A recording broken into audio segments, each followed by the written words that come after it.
Hello नमस्कार साथियों। दोस्तों, आज की इस कहानी में एक पत्नी अपने प्रेमी से अपने ही पति की हत्या कर देती है।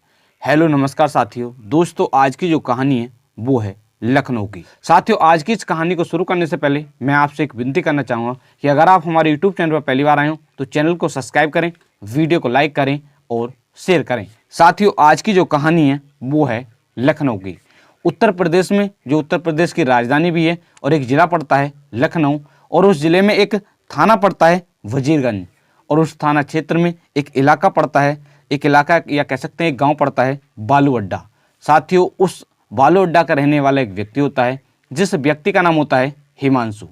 साथियों, जो हिमांशु होते हैं वो रिक्शा चलाने का कार्य किया करते थे। उनकी पत्नी का नाम होता है पायल।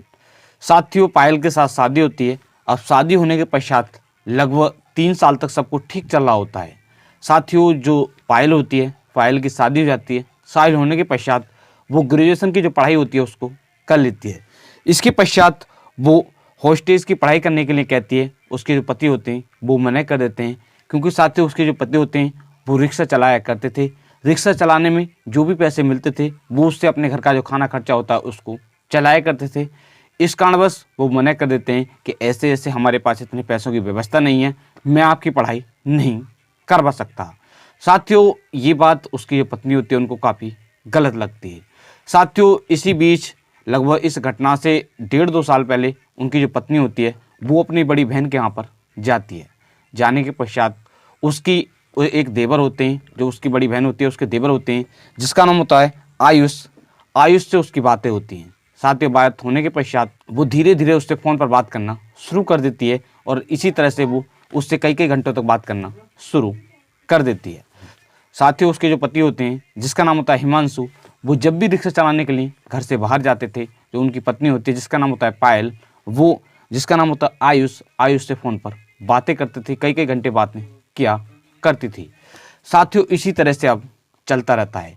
साथियों, अब लगभग 1.5 या 2 साल बीत जाते हैं। इसके पश्चात अब उनकी जो पत्नी होती है जिसका नाम होता है पायल, वो आयुष से, जो जिसका नाम होता है हिमांशु, हिमांशु को 20,000 रुपये दिलवाती है। कोई काम पड़ता है तो उसमें वो 20,000 रुपये दिलवा देती है। इसके पश्चात इसी तरह से चलता रहता है। साथियों, इनका जो प्रेम प्रसंग है वो इतना बढ़ जाता है कि वो एक दूसरे से शादी करना चाहते हैं। साथियों, जो पायल होती है वो आयुष से कहती है कि अगर जब तक आप मेरे पति को रास्ते से नहीं हटाओगे, जब तक मैं आपके साथ शादी नहीं कर सकती। साथियों, इसी तरह से अब इस घटना से कुछ महीनों पहले जो उसके पति होते हैं उनको पता चल जाता है। पता चलने के पश्चात उसके जो पति होते हैं वो अपनी पत्नी को भी डांटते हैं, और जो आयुष होता है उसको भी डांटते हैं। साथियों, अब इसी तरह से चलता रहता है। साथियों, अब जो पायल होती है, पायल आयुष से कहती है कि आप ऐसे ऐसे मेरे जो पति हैं उनसे आप पैसे मांगेगा। साथियों, वो उसके जो आयुष होता है, आयुष से 3500 रुपये लेती है, और इसके पश्चात वो उससे कहती है कि ऐसे ऐसे आप मेरे पति से जो 20,000 रुपये दिए थे उनको मांगें।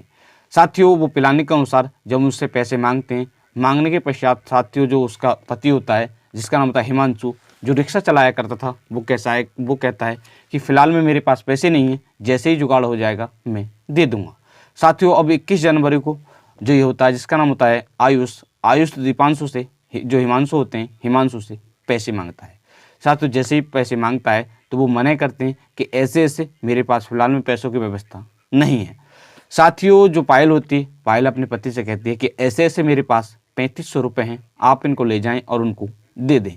साथियों, क्योंकि उसका तो प्लान होता है, प्लान के अनुसार वो पैसे लेती है उससे, जिसका नाम होता है आयुष, आयुष से पैसे ले लेती है। अब उनको दे देती है। देने के पश्चात वो उनसे कहती है कि जब वो पैसे मांग ही रहे हैं तो आप इन 3500 रुपये को उनको दे आइए।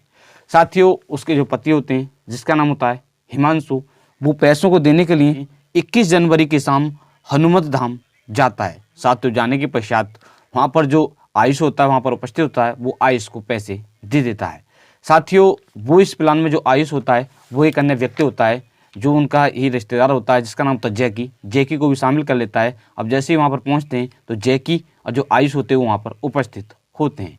साथियों, जो हिमांशु होते हैं वो उनको 3500 रुपये जो होते हैं उनको दे देते हैं। साथियों, इसी बीच वो बात करते हुए होते हैं कि ऐसे ऐसे हमें जो शनि मंदिर है, शनि मंदिर के पास में जो दीप जलाने के लिए हमको जाना है। साथियों, वो इनसे इसी तरह की बात जो हिमांशु होते हैं उससे कहते हैं, दीप जलाने की बात के लिए कहते हैं। साथियों, जब इस बात को कहते हैं, जो हिमांशु होते हैं वो भी उनके साथ चले जाते हैं। जाने के पश्चात वो जो गोमती कटान होता है उसके वहाँ पर दीप जलाते हैं। साथियों जैसे ही जिसका नाम होता है हिमांशु दीप जलाने के लिए झुकते हैं, जो जैकी और जो दूसरा होता है जिसका नाम होता है आयुष, वो दोनों जैसे ही वो झुकते हैं तो वो पीछे से धक्का मार देते हैं और जो नदी होती है, जो गोमती नदी होती है, वो उसमें डूब जाते हैं। डूबने के पश्चात साथियों जो हिमांशु होते हैं वो तो तैरना भी नहीं जानते थे, तो वो तैरने का प्रयास करते हैं मगर तैर नहीं पाते हैं, इस कारण वो उसमें ही डूब जाते हैं। इसके पश्चात वो वहाँ से चले जाते हैं।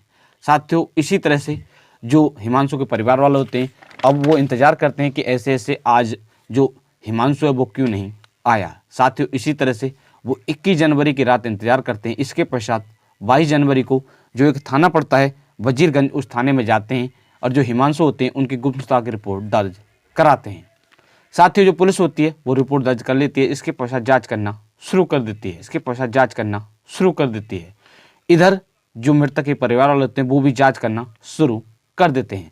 साथियों जो मृतक के परिवार वाले होते हैं उनके साथ जो ये होता है जिसका नाम होता है आयुष, वो भी साथ साथ ढूंढवाता है। साथियों इसी तरह से जो मृतक के परिवार वाले होते हैं वो ढूंढते ढूंढते जो एक धाम पड़ता है हनुमत धाम, वहाँ पर पहुँच जाते हैं। पहुँचने के पश्चात अब CCTV कैमरे चेक करते हैं। इसी बीच जो आयुष होता है वो CCTV कैमरे में से जो वीडियो होती है वीडियो को डिलीट करना चाहता है, मगर जो हनुमत धाम के जो लोग होते हैं वो उस कैमरे में जो वीडियो होती है उसको डिलीट नहीं करने देते हैं। तो इसी तरह जब घर के जो परिवार के लोग होते हैं जब उस वीडियो को पूरा देखते हैं तो देखने के पश्चात पता चलता है कि ऐसे ऐसे वीडियो में जो आयुष होता है वो होता है। इसके पश्चात जो परिवार के लोग होते हैं वो पुलिस को बताते हैं कि ऐसे ऐसे ये तो आयुष है। साथ ही जो पुलिस होती है, पुलिस को कुछ शक होता है और जो आयुष होती है उसको गिरफ्तार कर लेती है। 24 जनवरी सन 2025 को जो गोमती नदी होती है उसमें हिमांशु का शव मिल जाता है। शव मिलने के पश्चात जो पुलिस होती है उस शव को बरामद करती है और पोस्टमार्टम के लिए भेज देती है। गिरफ्तार करने के पश्चात अब उससे पूछताछ की जाती है तो वो पहले इधर उधर की बातें करता है। साथ ही जो पुलिस होती है वो उससे सख्ती से पूछताछ करती है तो वो जुर्म को कबूल कर लेता है और जो पूरी कहानी होती है इसके बारे में बताता है। इसके पश्चात जो पुलिस होती है जो मृतक की पत्नी होती है जिसका नाम होता है पायल को गिरफ्तार कर लेती है और जो जैकी होता है जैकी को भी गिरफ्तार कर लेती है। पश्चात उनसे पूछताछ की जाती है तो वो भी पहले इधर उधर की बातें करते हैं और जब पुलिस उससे सख्ती से पूछताछ करती है तो वो जुर्म को कबूल कर लेते हैं और जो पूरी कहानी होती है इसके बारे में बताते हैं। DCP विश्वजीत श्रीवास्तव ने बताया कि पुलिस ने दिन रविवार 26 जनवरी सन 2025 को इस केस का खुलासा कर दिया है। पुलिस ने जो मृतक की पत्नी होती है जिसका नाम होता है पायल और जो आयुष होता है आयुष और उसका जो मेहमान होता है जिसका नाम होता है जैकी, तीनों को गिरफ्तार कर लिया है। गिरफ्तार करने के पश्चात इनको जेल भेज दिया है। साथियों इनके साथ सख्त से सख्त कार्रवाई की जाएगी। साथियों आज की इस कहानी को सुनाने का उद्देश्य किसी भी व्यक्ति को परेशान करना नहीं है, किसी का दिल दुखाना नहीं है, सिर्फ आपको जागरूक करना है कि आज हमारे समाज में जो लोग हैं वो किस तरह की हरकत कर रहे हैं। साथियों हमारा कहानी को सुनाने का उद्देश्य यही रहता है कि आप भी इस तरह का कोई भी कदम ना उठाएं।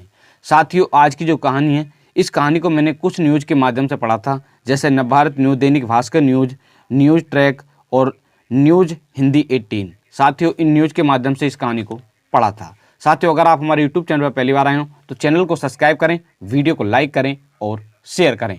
साथियों आप सब लोग मस्त रहें, स्वस्थ रहें। मिलते हैं आपको नेक्स्ट कहानी के साथ। धन्यवाद।